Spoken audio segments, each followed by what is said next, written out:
and here, so it was cut from there. So what would happen was when this tray comes forward, the end pieces would automatically fall at the bottom. What's happening is they're getting pushed forward, and then somebody has to take them off by hand.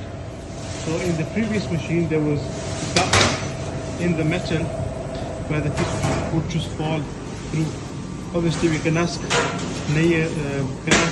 Jafar or Alaraka to cut the machine so they fall on the floor, but apart from that, it's totally fine.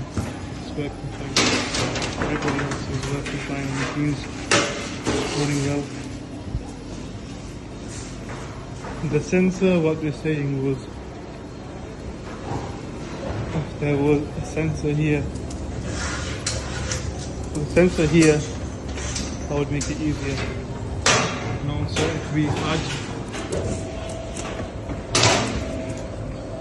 one more button either here or here, and we put some products on this side, it would be easier to start the machine.